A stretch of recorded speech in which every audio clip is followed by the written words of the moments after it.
Abdul Wahid Rajput, medical superintendent, Sindh infection disease hospital and research centre Karachi.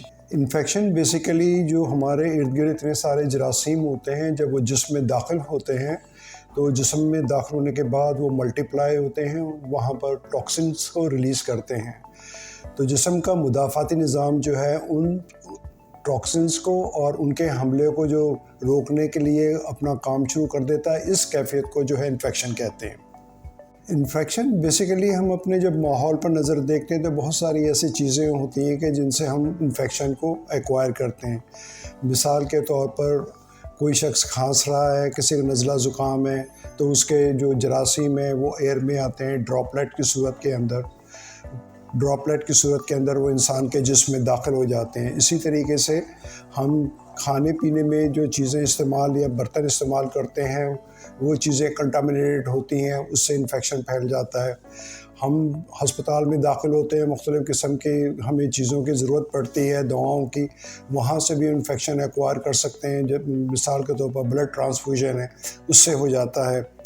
और हम लोगों की मुख्तलिफ़ आदत है कि हम मुश्तरका चीज़ें इस्तेमाल करते हैं, जैसे टॉवल है या हमने किसी का रेज़र इस्तेमाल कर लिया, किसी का टूथब्रश इस्तेमाल कर लिया, तो इन चीज़ों से भी इन्फेक्शन जो है वो आप कैरी कर लेते हैं। तो ये इन्फेक्शन हमें देखना पड़ेगा कि अगर हमारे इर्द गिर्द में कहीं भी इसकी सोर्स है तो सोर्स से बचना है। और वो अगर कोई हमारे इर्द गिर्द में कोई ऐसा मरीज़ है कि जो इन्फेक्शस डिजीज़ में मुब्तला है, तो उसकी चीज़ों से उसे कांटेक्ट करने में, उन सब चीज़ों से हमें परहेज़ करना होगा। इस तरह हम इन चीज़ों से बच सकते हैं।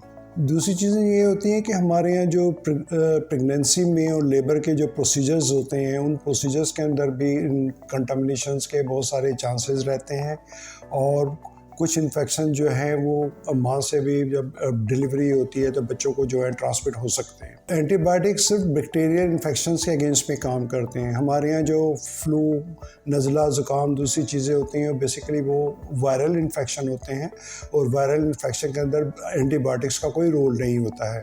तो ऐसे इन्फेक्शन जैसे वायरल हैं या आपके पैरासिटिक इन्फेक्शन है या आपके फंगल इन्फेक्शन है, उसके अंदर जो है एंटीबायोटिक का कोई रोल नहीं होता है और सिर्फ एंटीबायोटिक बैक्टीरियल इन्फेक्शन में काम करती हैं। ये हमारे अक्सर एक मिसकंसेप्ट है कि जी एंटीबायोटिक जो है वो बहुत ज़्यादा गर्म है या बहुत ज़्यादा हाई पावर होती हैं। असल में होता ये है कि कुछ एंटीबायोटिक्स जो हैं जब हम उनको लेते हैं तो वो हमारे जिसमें मतली की कैफियत पैदा करती हैं या बेचैनी होती है। तो उस कैफियत की वजह से लोग जो है उसको कहते हैं कि जी ये बहुत गर्म है, जबकि ये कुदरती अमर है कि एंटीबायोटिक इस तरह के साइड इफ़ेक्ट एंटीबायोटिक्स के होते हैं कि वो आपको नाज़िया, वॉमिटिंग करें या डायरिया भी हो सकता है या कोई एलर्जिक रिएक्शन भी आपको उससे हो सकता है। तो इस कंसेप्ट को देखते हुए लोग जो हैं उनके जहन में ये बात होती है कि ये चीज़ बहुत गर्म है, कि इसका इस चीज़ से कोई ताल्लुक़ नहीं है। अगर इस तरह के आपको साइड इफ़ेक्ट नज़र आते हैं, मिलते हैं, तो आपको फ़ौरी अपने मुआलिज से रब्ता कर लेना चाहिए। वो या तो इसकी एक मुतबादिल दवा आपको तजवीज़ कर देंगे और इस दवा को डिसकंटिन्यू करा देंगे, या आपको रीअश्योर कराएंगे कि ये जो है ये चीज़ जल्द ख़त्म हो जाएगी, आप ये दवा आपके लिए ज़रूरी है और उसको कंटिन्यू रखें। ये सारा फ़ैसला जो है आपका मुआलिज करेगा। ये जो अमूमन हमारे क्लिनिक्स में लोग लाल पीले इंजेक्शन लगवाते हैं या उनको ड्रिप में डालकर दे दिया जाता है, इनकी कोई अहमियत और कोई अफादियत नहीं है। उसके बरक्स हो सकता है कि ये चीज़ आपको नुकसान पहुंचा दे।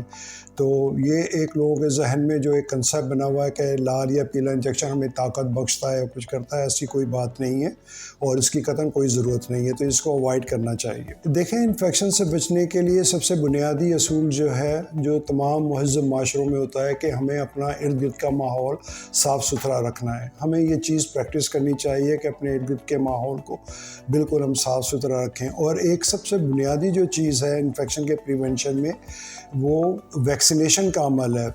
वैक्सीन प्रिवेंटेबल डिजीज़, ये सारी बीमारियां जो होती हैं इन्फेक्शन से फैलती हैं और हमारे बच्चे या हमारी पॉपुलेशन इन वैक्सीनेशंस को पूरा करें तो एक बहुत बड़ी तादाद आइंदा जो है इस किस्म के इन्फेक्शन से महफूज हो जाती है। तो हमें इलाज से बेहतर ये है कि हमें प्रिवेंशन पर गौर करना चाहिए कि हम किस तरह इन चीज़ों से बच सकते हैं। अगर हम चीज़ों से बचेंगे तो इंशाल्लाह हम इन बीमारियों से भी बच पाएंगे। तो कोशिश करें कि अपने इर्द के माहौल को, अपनी जगहों को, अपने खाने पीने की चीज़ों को समझे, अपने घर को, अपने मोहल्ले को, अपने ऑफिस को, हर चीज़ को जो है आप जो है गंदगी या दूसरी चीज़ों से साफ़ सुथरा रखें।